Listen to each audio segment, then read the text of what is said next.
ఈ అబ్బాయి ఆస్తి వివరాలు మీరు చూసుకుంటే 8 కోట్ల రూపాయలు 3 అంతస్తుల ఇల్లు. నేను చెప్పింది కాదు, ఆయనే పెట్టుకున్నారు యూట్యూబ్లో. అంతస్తులు, ఒక్కొక్క అంతస్తులో 20 ఫ్లోర్లు. మీరు చూడండి, ఆ యూట్యూబ్లో ఉంటుంది. ఆ నూతనకల్ ప్రదేశంలోనే ఈయన మించిన ఇల్లు లేదు. అంత పెద్ద ఇంటి లోపల ఎలివేటర్ కూడా, ఇది లిఫ్ట్ కూడా ఉంది ఇంటి లోపల. ఎక్కడిది? Betting app. యూట్యూబ్ నుంచి అబ్బాయికి ఆదాయమే లేదు. ఎన్నో సంవత్సరాలు అయిపోయింది యూట్యూబ్ నుంచి. తర్వాత జాగ్వార్ కారు, మనోడికి స్పోర్ట్స్ జాగ్వార్ కారు ఎంత ఖరీదు? ఎక్కడి నుంచి? బెట్టింగ్ యాప్లు ప్రమోట్ చేయడం వల్ల. మన నార్మల్ కార్, కియా కార్ కూడా ఉంది. ఇవన్నీ మీరు చూసుకోవచ్చు, ఇవన్నీ ఇంటర్నెట్లో ఉన్నాయి, ఎక్కడికి పోలేదు.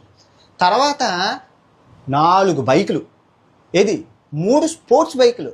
స్పోర్ట్స్ బైకులు అంటే 10,000 20,000 కాదు, లక్షలు, 30 లక్షలు 40 లక్షలు స్పోర్ట్స్ బైకులు. అండ్ 2 నార్మల్ బైకులు. ఇంకా తర్వాత ఒక న్యూస్ ఛానల్ పెట్టుకున్నాడు.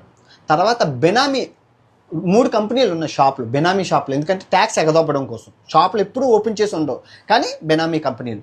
ఆ తర్వాత ఈయనకి ఒక ఎంసీఎన్ కంపెనీ ఉంది, స్ట్రెస్ బ్లాస్ట్ అని. అబ్బాయికి ఓనర్ వెంకట్ అని ఉంటాడు.